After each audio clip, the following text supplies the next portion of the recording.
Hello, good morning students. बात करते हैं अपने टॉपिक की। क्या था अपना टॉपिक? क्या पढ़ रहे थे भाई? अपन गैलीलियन ट्रांसफॉर्मेशन इक्वेशन पढ़ रहे थे ना? पढ़ रहे थे कि नहीं पढ़ रहे थे भाई? पढ़ रहे थे। और उसके अंदर अपन ने एक हेडिंग भी डाली थी। क्या डाली थी? क्या डाली थी भाई? कि तंत्र प्रारंभ में संपाती हो। वही टॉपिक कर रहे थे अपन। देखो क्या थी फर्स्ट हेडिंग अपनी? तंत्र संपाती हो। यही था, तंत्र प्रारंभ में संपाती हो। किसी प्रारंभ में, बाद में तो अपन उसको t = 0 या फिर t बराबर कर देते हैं। तंत्र प्रारंभ में संपाती हो, यही टॉपिक पढ़ रहे थे अपन। यही पढ़ रहे थे। इसके अंदर अपन ने डायग्राम भी बना लिया था। कैसे डायग्राम बनाया था? एक अपन ने t = 0 पे बनाया था और एक अपन ने t समय पर बनाया था। ठीक है, ये ऐसे कुछ बनाया था भाई अपन ने। यहाँ पे 2 फ्रेम ऑफ रेफरेंस थे, याद हो तो।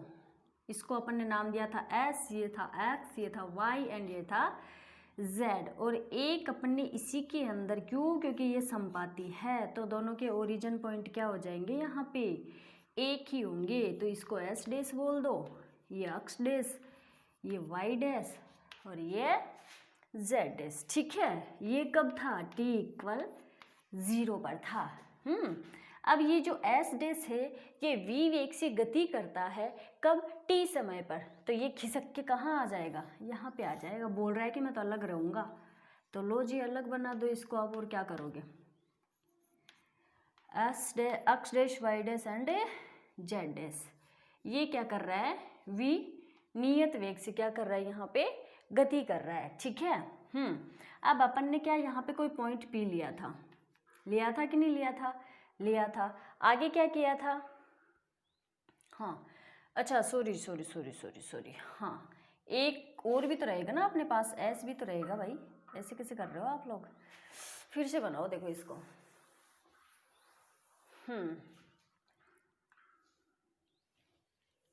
चलो, ये कौन सा था अपने पास? s। ठीक है, ये था x, ये था y और ये क्या था? z। अब ये जो s डैश है ये गति करके कहाँ आ जाएगा? v नियत वेग से गति करके आगे आ जाएगा। तो इसको क्या करोगे? इसको आप यहाँ पे बना दो। तो क्या करोगे? लो जी, ये s डैश है, ये x डैश हो जाएगा, ये y डैश और ये z डैश। ठीक है। इसका ओरिजिन पॉइंट क्या हो गया? o, और इसका o डैश हो गया ओरिजिन पॉइंट। ठीक है, इसको मैंने क्या किया जी? यहाँ से यहाँ पर मिला दिया। और ये पॉइंट अपना कोई p होता है, यहाँ पे पोजीशन होती है, तो इसको इससे मिला दिया। और o को p को मूल बिंदु से मिला दो। मिला दिया, चलो ठीक है, मिला दिया। तो ये हो जाएगा अपना r0 वेक्टर। o डैश से p का पोजीशन वेक्टर हो जाएगा अपना r वेक्टर डैश। ऐसे ही o और p का पोजीशन वेक्टर क्या हो जाएगा? r vector. क्लियर है? यहीं तक अपन ने बात की थी और कुछ इक्वेशन भी निकाली थी। देखो, हाँ जी, यहीं पे लिख देते हैं अपन। इक्वेशन क्या थी? अपन ने ये लिखा था, देखो, r वेक्टर, r इक्वल क्या होता है? x i cap plus y j cap plus z k cap. इसको अपन ने इक्वेशन 1 दिया था। और r वेक्टर डैश इक्वल क्या होता है? x dash i cap dash plus y dash j cap dash plus z dash k cap dash. इसको equation 2 दिया था। अपन ने पिछली वाली क्लास में यहाँ तक बात कर ली थी। इसके बाद अब अपन आगे बात करते हैं। अब मुझे ये बताओ, कोई मुझे पूछे, मान लो मैं यहाँ पे खड़ी हूँ, ठीक है, और मैं यहाँ से खड़ी होकर यहाँ पर गति करके आ गई। ठीक है, मैं यहाँ पर खड़ी थी, यहाँ से गति करके मैं कहाँ आ गई? यहाँ आ गई। अब कोई मुझसे पूछे, या फिर पूछने से पहले एक बात याद रखना, मान लो ये चौक यहाँ पे है, यहाँ से गति करके कहाँ आ गई? यहाँ पर आ गई। ठीक है, पर इसकी वेलोसिटी क्या है, जब यहाँ पे थी तब भी इसकी कितनी थी, 5 मीटर पर सेकंड थी, और जब ये यहाँ पे आ गई तब भी इसकी कितनी थी वेलोसिटी, 5 मीटर पर सेकंड थी। ठीक है, अब कोई मुझसे पूछे कि बता तू जब यहाँ से लेके यहाँ तक आई तो तेरी दूरी कितनी थी, क्या कोई मुझसे पूछे कि तुम बताओ भाई यहाँ से गति करके आप यहाँ पर पहुँचे तब आपकी दूरी कितनी थी, कितने, तो मैं कहूँगी कि भाई दूरी को आप क्या करोगे, यहाँ से लेके यहाँ तक की अगर आपको दूरी चाहिए तो समय को क्या कर दोगे, वेग से मल्टीप्लाई कर दो और आपको क्या हो जाएगी, दूरी मिल जाएगी। क्लियर है। अब मैं बात निकाल रही हूँ, देखो यहाँ से डायग्राम पे आ जाओ आप लोग। ये R0 है, ठीक है, ये O डैश यहाँ से लेकर यहाँ तक आ गया। ठीक है, अब मैं पूछती हूँ कि O तू बता कि O डैश से O से पूछती हूँ कि भाई बता O तू यहाँ से खिसक के यहाँ आ गया तो तेरी दूरी कितनी है, तो O बोलेगा मैडम जी क्या करोगे, ये जो V नियत वेग से गति कर रहा है भाई, और ये कंडीशन कब थी, यहाँ पे T समय पर थी। ठीक है, तो ये बोलेगा कि इस V को इस T से मल्टीप्लाई कर दो, आपको दूरी मिल जाएगी। तो R0 वेक्टर इक्वल क्या लिख सकते हैं अपन, VT वेक्टर लिख सकते हैं। क्यों, क्योंकि इन दोनों के बीच की डिस्टेंस चाहिए अपने को। डिस्टेंस अपन ने किससे रिप्रेजेंट कर रखी थी, R0 वेक्टर से रिप्रेजेंट कर रखी थी। अब मेरे को इसकी डिस्टेंस चाहिए तो मैं क्या कर दूंगी, इस T को इस V से या फिर इस V को इस T से मल्टीप्लाई कर देंगे तो अपने पास क्या आ जाएगी, डिस्टेंस आ जाएगी। क्लियर है यहाँ तक, आ जाओ तो फिर बात करते हैं। यहाँ O से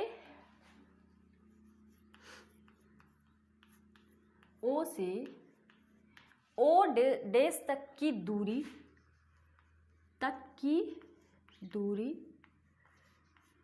कितनी हो जाएगी, R0 vector equal VT vector. इसको इक्वेशन क्या दे दोगे आप, इक्वेशन नंबर 3। ठीक है, इस डायग्राम से अपने को 3 चीजें चाहिए थी, सो अपन ने क्या कर ली, निकाल ली। अब देखो क्या करेंगे, अब यहाँ S डैश तंत्र का वेग क्या है, V है ना, जो नियत वेग से गति कर रहा है। अब अपना आ जाओ उसी त्रिभुज में O डैश P, क्या ट्रायंगल लो से, कौन से त्रिभुज में, कौन से ट्रायंगल में, O डैश और P। आ जाओ तो फिर त्रिभुज O डैश P। क्लियर है, आप लोगों को पता है अपन उसमें भी निकाल के लेके आए थे ना, झुके हुए तंत्रों में रूपांतरण समीकरण था, उसमें भी निकाला था ट्रायंगल लो, वहाँ पे भी यूज किया था, और आप लोग 11th-12th में भी यूज कर चुके हो, तो डीपली में बताने की कोई ज़रूरत नहीं है। तो देखो O dash plus O dash P equal OP। Clear है, ध्यान से देखना, O dash plus O dash P equal PO या फिर OP लिख दें। आ जाओ तो फिर लिख देते हैं, O dash plus O dash P, vector भी लगाना भाई, इक्वल OP। क्लियर है। अब आप लोगों को पता है O डैश की डिस्टेंस कितनी है, R0, पर R0 के इक्वल में भी क्या है, देखो VT है कि नहीं है, तो R0 वेक्टर इक्वल क्या कर दोगे, VT कर दोगे। ऐसे ही O डैश P की क्या है, O डैश P, ये कितनी है, R वेक्टर डैश, तो लिख दो यहाँ पे R वेक्टर डैश। चलो जी, OP की कितनी है, O और P की पोजीशन वेक्टर कितना है, R वेक्टर, या फिर डिस्टेंस कितनी है, R वेक्टर। निकल गई। अब ये वाली वैल्यू इस इक्वेशन के अंदर पुट कर दो भाई, क्या आ जाएगी, देखो O डैश की वैल्यू कितनी है, R वेक्टर डैश लिख दो, प्लस OP की कितनी है, R वेक्टर है, OP की कितनी है, अच्छा ये क्या कर दिया मैंने, हाँ जी क्या कर रहे हो यार तुम लोग भी ना, देखो O डैश है, R0 है, R0 वेक्टर इक्वल क्या है, VT है, तो डायरेक्टली क्या कर दोगे आप लोग यहाँ पे, बताओ जरा क्या कर दोगे भाई, यहाँ पे डायरेक्टली आप क्या लिख दोगे, यहाँ पे आ जाओ, इस OP को इस साइड ले आओ, OP की वैल्यू पुट कर दो, R वेक्टर आ गई, इसकी वैल्यू पुट कर दो, क्या आ जाएगी, O डैश VT प्लस ये क्या हो गया, R वेक्टर डैश। क्लियर है?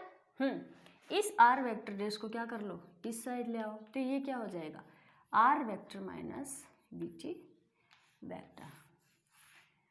हुआ कि नहीं हुआ? इसको इक्वेशन दे दो 4। क्लियर है यहाँ तक? किसी को कोई डाउट नहीं होना चाहिए भाई हिसाब से। समीकरण 4 क्या है? गैलीलियो रूपांतरण समीकरण है। हम कह सकते हैं कि गैलीलियो रूपांतरण समीकरण के अंदर स्थिति निश्चल राशि नहीं है। एक यहाँ पे नाम आएगा इनवेरिएंट। किसका नाम आएगा? इनवेरिएंट। इनवेरिएंट देखो जी, इनवेरिएंट को आप हिंदी में बोल सकते हो निश्चल। अब निश्चल राशि का मतलब या इनवेरिएंट का मतलब यहाँ पे क्या होता है, इस इक्वेशन 4 से देखना। अगर यहाँ पे R vector dash equal R vector होता, ठीक है, डैश इक्वल बिना डैश, मानो अगर ये वाली कंडीशन होती अपने पास, तो इसको अपन क्या बोल सकते थे कि ये राशि अपने पास इनवेरिएंट राशि है। इनवेरिएंट का मतलब होता है नहीं बदलने वाला। इनवेरिएंट का मतलब क्या होता है? नहीं बदलने वाला। तो ये जो कंडीशन यहाँ पे है यही इसके जस्ट सामने होगी, तो ये दोनों कंडीशन आपस में बदलेंगी नहीं बदलेंगी भाई। तो इसको अपन क्या बोलेंगे यहाँ पे कि ये R vector dash equal R vector क्या है? इनवेरिएंट राशि है। क्लियर है? इनवेरिएंट का मतलब क्या होता है? नहीं बदलने वाला। ठीक है, नहीं बदलने वाला। अब एक चीज और देखो, इस इक्वेशन के अंदर इक्वल माइनस में क्या है? यहाँ पे वी वेक्टर टी भी है कि नहीं है? जैसे कि इसने वी वेग से यहाँ पर गति की, टी समय पर की, तो ये तो चेंज हो सकता है। अब अगर बदल ही सकता है तो वो इनवेरिएंट राशि नहीं है। तो कहने का मतलब क्या हो जाएगा, देखो यहाँ पे इक्वेशन 4 जो है गैलीलियो रूपांतरण समीकरण कहलाती है। इक्वेशन 4 क्या कहलाती है? गैलीलियन रूपांतरण समीकरण कहलाती है। अतः हम कह सकते हैं कि गैलीलियो रूपांतरण समीकरण के अंतर्गत ये जो कंडीशन है इनवेरिएंट राशि नहीं है। क्या नहीं है? निश्चल राशि नहीं है। इसको अपन क्या बोल देंगे? गैलीलियो रूपांतरण समीकरण। क्लियर है यहाँ तक? अब देखो भाई, ये वैल्यू अपन ने यहाँ पे पुट कर ली थी जो अपने को पता है। ओके, अब मैंने यहाँ पे देखो एक बात की थी, यहाँ ये जो v है इन सब के घटक अपन ने निकाल लिए थे। अब ये जो v है इसके भी क्या होंगे? यहाँ पे घटक निकलेंगे। अगर v क्या करेगा, देखो यहाँ वेग v के अक्ष y व z दिशा में घटक क्या हो जाएंगे? vx, vy व vz हो जाएंगे। तो कहने का मतलब क्या है, इस वाली कंडीशन के अंदर आर वेक्टर डैश की वैल्यू भी आपको पता है और आर वेक्टर की वैल्यू भी क्या है आप लोगों को पता है, और v की भी क्या है, देखो यहाँ पे लिख देती हूँ एक बार, कोई दिक्कत नहीं है अपने को। v अक्ष i cap plus we Y J cap plus we z के कैप। क्लियर है यहाँ तक? किसी को कोई डाउट? चलो, तो अब ये सारी वैल्यू क्या कर देते हैं अपन इस इक्वेशन 4 के अंदर पुट कर देते। क्या कर देंगे? ये जितनी भी वैल्यू अपन ने निकाली है सारी वैल्यू अपन क्या कर देंगे? इस इक्वेशन 4 के अंदर पुट कर देते। देखते हैं फिर क्या आता। देखो आर वेक्टर डैश की वैल्यू इक्वेशन 2 से देखो कर दो put. X dash I cap dash plus Y dash J cap dash plus Z dash K cap dash equal X I cap plus Y J cap plus Z के cap minus V की value भी आपको पता है, V X I cap plus we Y J cap plus we Z. चलो इसको यहाँ पे लिख दो, ये टी लिख दिया। क्लियर है? अब आ जाओ फिर आगे, और तो क्या करोगे। अब देखो इसको छोड़ दो एक बार। अब मुझे ये बताओ, ये भी आई है, ये भी आई कैप है, इस वाले को इससे अंदर मल्टीप्लाई करेंगे अपन, या सुनो यहाँ पे एक बार तुलना कर लेते हैं अपन। देखो अगर यहाँ भी आई कैप है और यहाँ भी आई कैप है, अगर मैं इन दोनों में से एक्स आई कैप और वी एक्स आई कैप से कॉमन ले लेती हूँ क्या, आई कैप, तो अपने क्या पास क्या बच जाएगा, एक्स आई कैप तो बाहर निकाल लिया, तो एक्स इससे भी आई कैप बाहर निकाल लिया, तो क्या बच जाएगा माइनस वी एक्स। बचेगा कि नहीं बचेगा, बचेगा। तो ये क्या हो गया, X minus we x. T क्या है, टी भी क्या हो रहा है भाई, टी को साथ मल्टीप्लाई कर दो, ठीक है, हो गया। अब ऐसे ही देखो इस वाई जे की, इससे बात करते हैं वी वाई जे से, अगर जे वेक्टर कॉमन ले लेते हैं तो क्या यहाँ पे भी ये बचेगा Y minus we Y, minus देखो इस वाले से क्या हो जाएगा वाई माइनस वी वाई, और टी साथ चल रहा है अपना। चलो ठीक है, फिर ऐसे ही के कैप को कॉमन ले लेते हैं तो क्या बच जाएगा, z minus V Z T. Okay, यही बचेगा कि नहीं बचेगा, यही बचेगा, यही बचेगा ना। चलो अब क्या कर देंगे अपन, देखो इक्वल में क्या चल रही है भाई अपने, X dash I cap dash plus Y dash J cap dash plus Z dash K cap dash चल रही है। अब इसकी और इसकी, कहने का मतलब आई कैप के गुणांकों जे कैप व के कैप के गुणांकों की क्या कर देंगे, तुलना कर देंगे।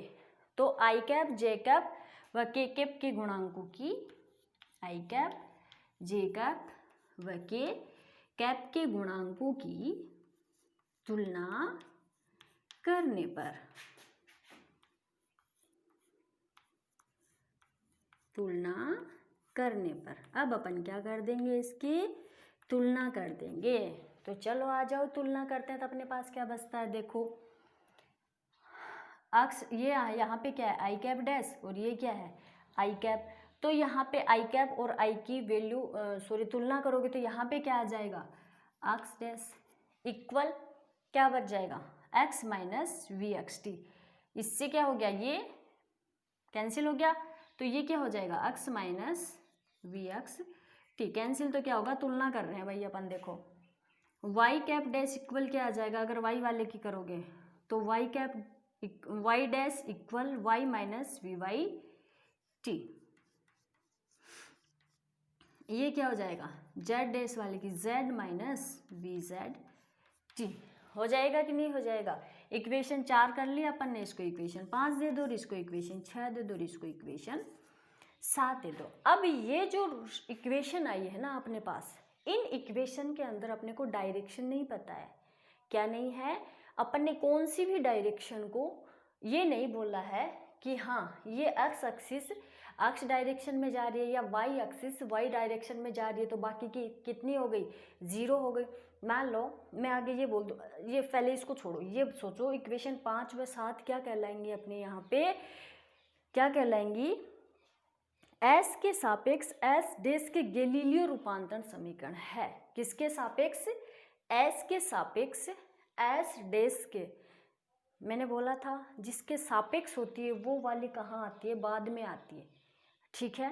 तो यहाँ एस के सापेक्ष एस डैश के गैलीलियो रूपांतरण समीकरण है। क्लियर है यहाँ पर तक। अब ये तो क्या हो गई इक्वेशन 5 व 6 एस के सापेक्ष एस डैश के गैलीलियन रूपांतरण समीकरण कहलाते हैं।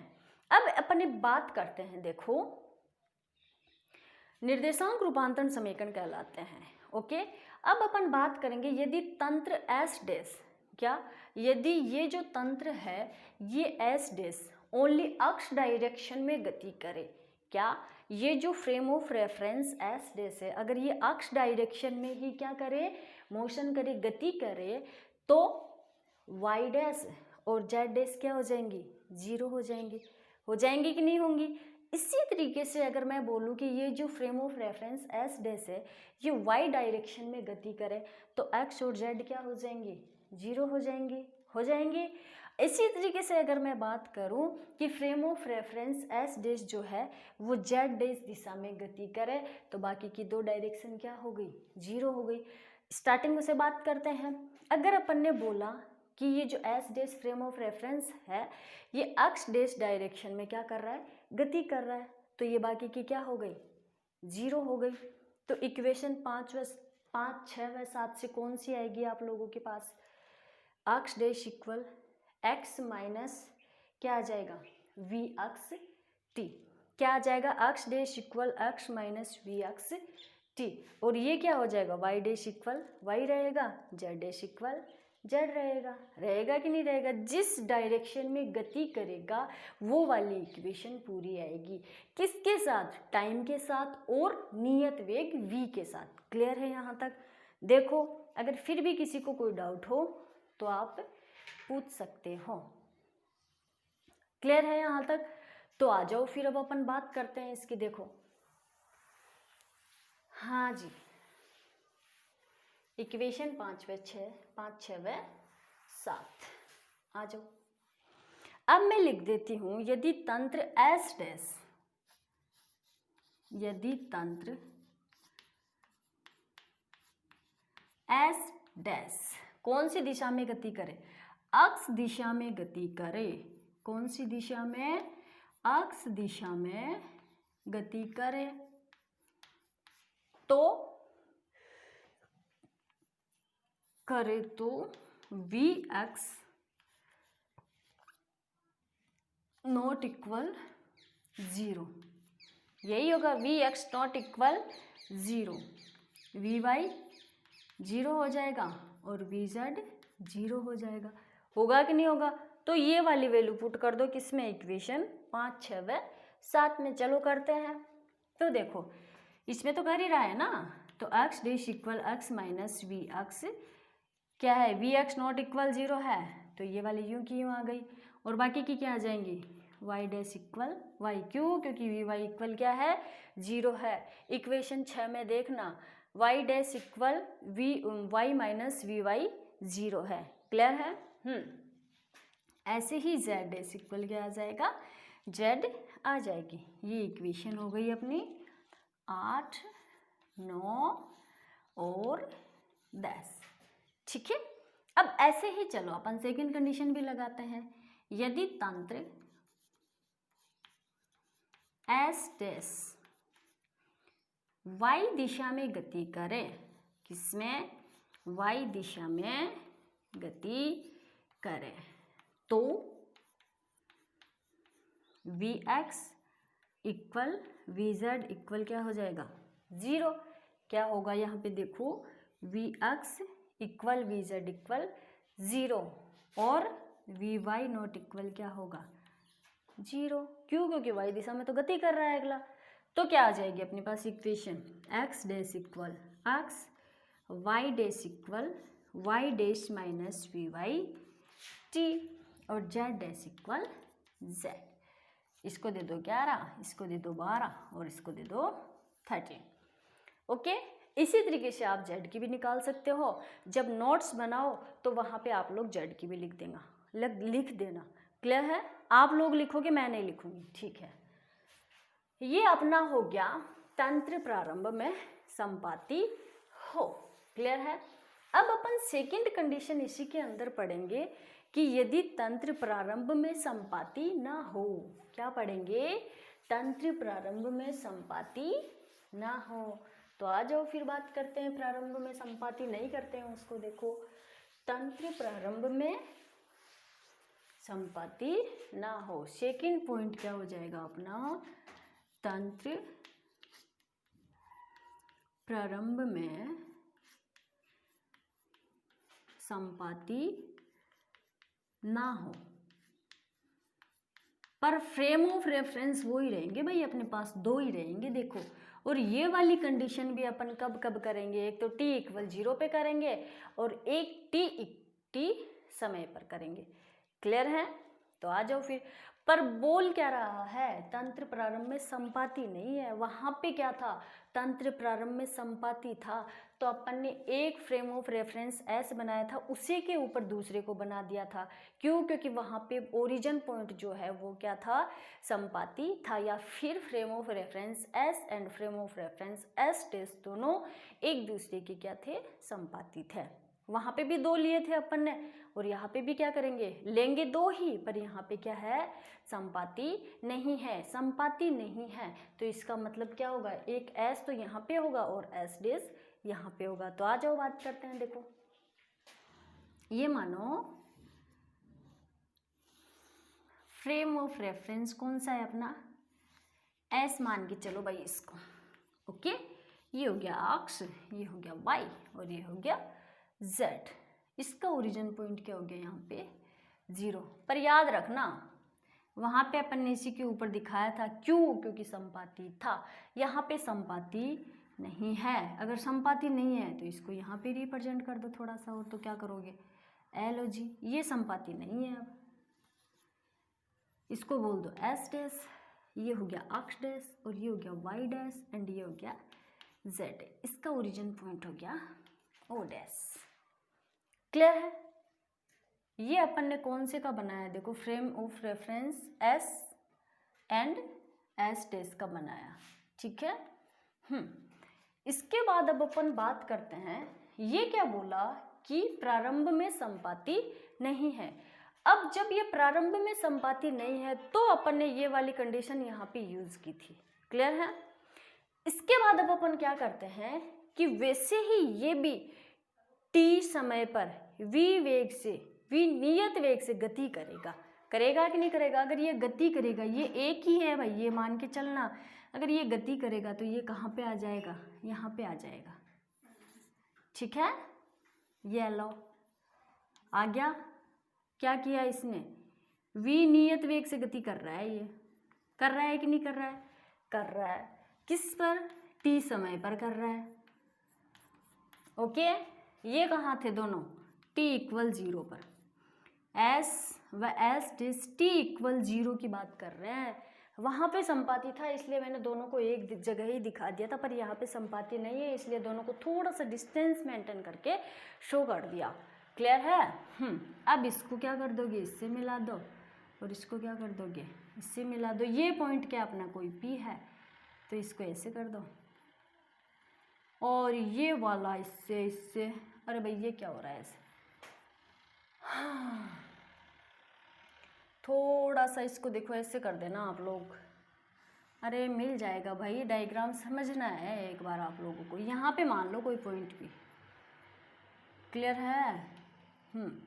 अब इसको उस ओरिजिन पॉइंट से मिला दो भाई आप लोग। ये लो, ये ओ डैश हो गया, इसको ओ डबल डैश बोल दो। हाँ, ये एक्स डबल डैश हो जाएगा, ये वाई डबल डैश हो जाएगा एंड ये जेड डबल डैश हो जाएगा। और ये कौन सा फ्रेम ऑफ रेफरेंस हो जाएगा, एस डबल डैश हो जाएगा।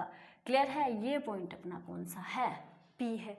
यहाँ से लेके यहाँ तक की डिस्टेंस कितनी होती है, आर नोट वेक्टर होती है कि नहीं होती है। पर ये गति नहीं कर रहा है वी नियत वेग से, तो ये गति कर रहा है वी नियत वेग से। अगर ये गति कर रहा है तो इस और इसके बीच की डिस्टेंस कितनी हो जाएगी। वो मैं यहाँ से यहाँ तक आई तो पूछा कि भाई बताओ तुम्हारी डिस्टेंस कितनी थी, तो उसने बोला कि समय को या वेग को समय से गुणा कर दो तो क्या आ जाएगा, डिस्टेंस आ जाएगी। तो इसके और इसके बीच की डिस्टेंस कितनी आ जाएगी, V T. Okay, O dash और पी के बीच का आप जानते हो आर वेक्टर डैश, और इसकी क्या हो जाएगी, आर वेक्टर। डायग्राम सबको समझ में आया, डायग्राम सबको क्लियर है भाई। चलो तो फिर अब ऐसे ही अपन बात करेंगे इसके अंदर सदिश संयोजन के बहुभुज के नियम से। क्या करेंगे, वहाँ पे अपन ने ट्रायंगल लॉ लगाया था, पर यहाँ पे सदिश संयोजन के बहुभुज के नियम से बात करेंगे। किसके नियम से, बहुभुज के नियम से बात करेंगे। तो फिर आ जाओ, सेम टू सेम वैसे ही देखो, O dash plus O dash O double dash, अरे यार, plus O double dash P. अरे भाई आ रहा है कि नहीं आ रहा है, अरे कुछ नहीं है इसके अंदर, ये बहुभुज आ गई इसलिए बस, और कोई बात नहीं है।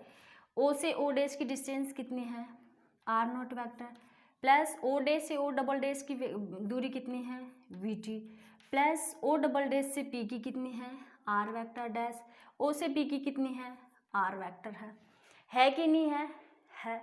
तो चलो फिर इसको यहाँ इस साइड सेट कर लो आप लोग, रिप्लेस कर दो और कुछ नहीं करना है बस। क्या हो गया, R vector dash minus R not vector plus V T. अरे भाई सही कि अच्छा, इस आर डैश को यहाँ से निकाल लो आप, तो ये करो। ओके क्लियर है यहाँ पर?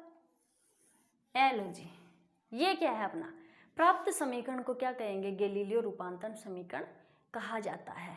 क्लियर है? इसकी दो कंडीशन अपन ने बात की, सेकंड कंडीशन यहीं तक है बस, और कुछ भी नहीं है इसके अंदर, पहले वाली की तरह सोल्यूशन नहीं करना है इसका। ओके यहीं तक थी, ठीक है। अब नेक्स्ट बात करेंगे अपन नेक्स्ट क्लास में। Thank you.